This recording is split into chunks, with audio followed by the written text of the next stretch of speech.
Alright, so today it's day 2 of 15 days of foundation. This is where I try out a new foundation every single day for 15 days. I'm going to have the playlist linked down below and every single day where you can go back and watch other days. So right now, obviously, there's only day 1 and the announcement video. If you are just stumbling across this video and you haven't seen the announcement video yet, definitely go watch that. Don't forget to vote every single day for your winning shelter and which city you want there to be a meetup in. So today's foundation is a new drugstore release. This is the RIMMEL Lasting Finish 25-Hour Breathable Longwear Foundation. I don't know what's with RIMMEL and 25 hours. They have like 10 25-hour foundations at this point. I'm not sure if they've said that they're discontinuing this foundation, but it seems like there's some talk about that they are, and this is kind of like the new version of it, or if they're keeping both of these. If so, that's a bummer because this is actually one of my favorite drugstore foundations. I have a hella old review on this foundation, like a few years old, but this is one of my all-time favorite foundations. The reason why I don't reach for this is because it breaks me out horribly. RIMMEL products, there's something in them, the Stay Matte Powder, this foundation, other foundations I've tried from them, there's some ingredient that tends to give me intense like cystic breakouts consistently. So I'm hoping that this foundation doesn't do that for me today. But quick ode to this foundation. If you have not checked it out, if you have dry skin, if you have oily skin, this foundation is beautiful across all skin types, has great coverage, beautiful finish, lasts amazing throughout the day. Would highly recommend you check out this foundation if you haven't already. But let's move on to this guy. So this foundation has 1 fluid ounce of product, which is standard, and it retails for about $6.99 to $7.50 around there. You know when you set an alarm and you have no idea what it was for? Looking on RIMMEL's website, it's not looking good, folks. Not looking good. It has 2 stars and 24 reviews. This foundation comes in 16 shades, which is pretty good for the drugstore for a first launch. Looking on their website, it says it's a breathable foundation, RIMMEL's most lightweight, long-lasting formula. It perfects your skin with medium buildable coverage, moisturizes for up to 25 hours with SPF 18. On the bottle, it says SPF 20. It is a glass bottle, and you get a actual wand applicator in here, which was surprising to me. You guys will see. So I'm going to be swatching for you guys the 3 lightest shades, which are 081 Fair Ivory, 100 Ivory, and 101 Classic Ivory. So I'm going to insert swatches right here so you can see how these 3 lightest shades compared to some of my other foundations. Alright, so swatch time. This first shade is the lightest shade of the RIMMEL Lasting Finish in 081. Next over is the same foundation in 100 and 101. As you can see, there's quite a big jump between these first 2 lightest shades. Next over is the Old Lasting Finish 25-Hour Foundation in 091. This is the lightest shade of this foundation. Other favorite drugstore foundation, CYO Life Proof in 101. Dermacol 208, my closest shade match. Maybelline Fit Me Matte and Poreless in 110. Don't like this foundation, I just include it as a swatch so you guys can see a comparison. So if you're excited for this video, don't forget to give it a thumbs up. If you're new here, you can join the Burrito family and subscribe. I'm uploading every single day, the 15th to the 29th for 15 days of foundation. I usually upload Monday, Wednesday, Friday, 6 p.m. Pacific time. Alright, so it's 10:42. I've already washed, moisturized, and prepped my skin for foundation. It's actually been a few days since I filmed day 1. I was in California, and while I was there, I got a little sick. If I sound a little throaty, that is why. I have 3 shades of this foundation. You guys have already seen swatches, but I haven't done them yet. 091 Light Ivory was a pretty good shade match for me, so I'm going to try and pick one that looks closest to that in the bottle. 091 I think might be a little bit light, which is great if you have a fairer skin tone than I do. I think I'm going to go with the second lightest shade, which is 100 Ivory. I'm going to do half my face with a sponge. This is the LA Girl sponge. It rocks. Then we're going to do the other half with the brush, Sigma F80. Let's give this thing a shake. Oh, was not expecting that. This thing has a huge doe foot applicator. This doesn't look like the Clinique one. This is an interesting shape. Looks like an eggplant or something. So I guess we're just going to dip in and brush on the face. Ooh, feels like soft or something. That feels nice. I don't know how much. Let's just go in with that. I guess let's start out with a brush on this side of my face. I feel like I'm forgetting to do something or say something. Haven't filmed a foundation video in like a week. Smells odd. Pretty sheer. I used quite a bit of product and that looks definitely like light coverage. Basically just toned down some of my redness, but you can still see scarring, freckles, and things coming through. I think that shade is actually a little bit dark. Hard to tell on camera, but yeah, it looks about a shade dark. I might switch over to lightest shade 081. This one looks like it's going to be too light, but maybe I'll just mix these 2 shades. I'm going to build this up with the lighter shade.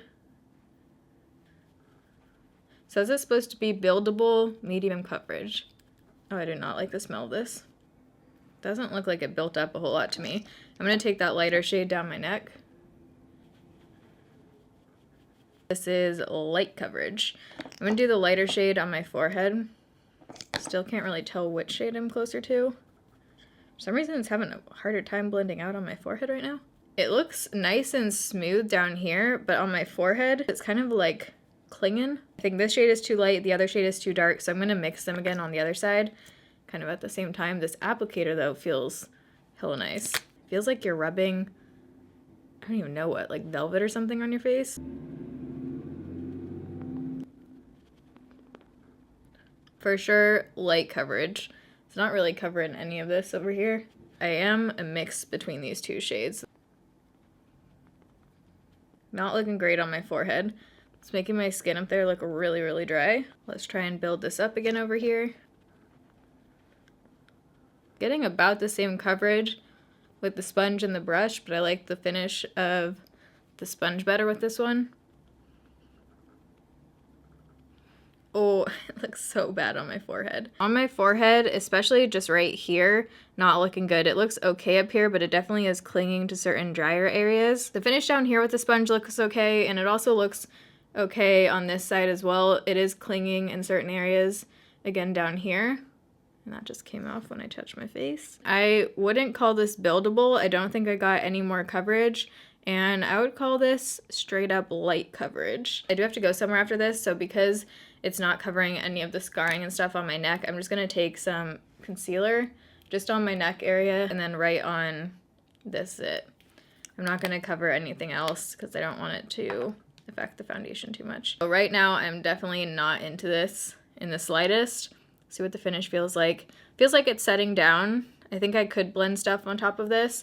Feels a tiny bit tacky, but nothing nearly as tacky as this one. This one's like a gel foundation, so you definitely need to set anywhere that you're going to be putting powder on top. So it's 10:58. I'm going to do the rest of my makeup and I'll be right back. It's 11:24. We're going to call the check-in time 11 o'clock because that's about when I finished up my face. I don't really like a single thing about this one at this point. I looked at it out in natural lighting. My forehead, it just looks like it's aged me. So here's what we've got going on in natural lighting.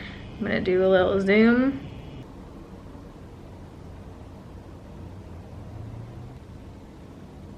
Oh. Look at that forehead. Time for a little flash test.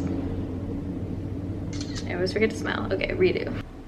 There's definitely a flashback, probably because there's SPF 20 in this one, or 18. My face definitely looks quite a bit lighter than my neck in the photo, so wouldn't wear this one for flash. It just doesn't look good. It looks decent in this area, not to the point where I would want to wear it again. It doesn't look that good. That's that. That's how it's looking right now.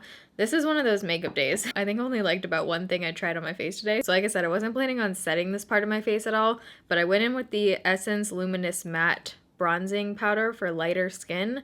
This is straight up orange, folks. Would not recommend. I ended up having to go with the face powder just in this area to tone it down and blend it out because it looked literally orange. I like this blush. This is the Bare Minerals Gen Nude in Pretty in Pink. Then I went in with the highlighter from the Hot Topic video, the Black Heart highlight, and it just did not look good on my skin today. So then I tried to tone that down and fix it with the XO Beauty Aurora highlighter, and this kind of saved the day. And then for my eyeshadow, I tried out this new BH Cosmetics Glam Reflection palette. Here is what it looks like on the inside. You have some matte, some shimmers. The shimmer shades do not like at all. They feel very scratchy and they're not super pigmented. The matte shades are nice. They're really soft and they are pigmented. So I used a few of the matte shades on my eyes today, and then I tried to put this one just like on the center. And for lips, I used Urban Decay Stark Naked Comfort Matte. And then on top of it, I tried the Soap & Glory Spectaculips Metallic. This is in the shade Gold Dusk. It's like this rose gold metallic kind of shade. It looks pretty sheer on top of here and not super metallic, so I'm gonna have to try that out again. So that's where we're at right now. I like this about 0.5 on a scale of 10 right now. If they did in fact discontinue this, like some of the reviews are saying, and replaced it with this, major downgrade. Okay, so right now it's 9:20, so it's been on for over 10 hours at this point, and I didn't do a full-on check-in because I was out, but I did get some footage right about 6 hours, and I'm glad I got that because it's actually looking a lot better right now, like under this lighting, than it really does, and then it looked when I was out. It just does not look good on my skin, and that's pretty much exactly what it looks like still right now. So I'm gonna zoom in. This is after 10 hours, and it basically looks really dry now, like drier than earlier. Let's see if I can really show you this. It's like rubbed off in certain areas, slash maybe even not, because I don't know if that was covering it in the first place. It has oxidized about half a shade throughout the day, I noticed when I was out too, and outside in natural lighting throughout the day, so keep that in mind. This one, total pass for me. I don't really see one thing that I like about this. Even if you like light coverage, this one is a hard pass. If you can, snatch the other 25-hour foundation before they possibly discontinue it. Hopefully they don't. Hopefully they keep that one, because that one was bomb. That one compared to this is like no comparison whatsoever. So pick that one up if you haven't already. Hopefully it doesn't break you out like it breaks me out. It's only 9 o'clock, but I feel like it's like 1 a.m. right now. I'm hella tired. Can't wait to wash my face right now. If you guys enjoyed this video and you're excited for day 3, don't forget to give this a thumbs up. I love you guys. Thanks for watching. See you tomorrow. Bye.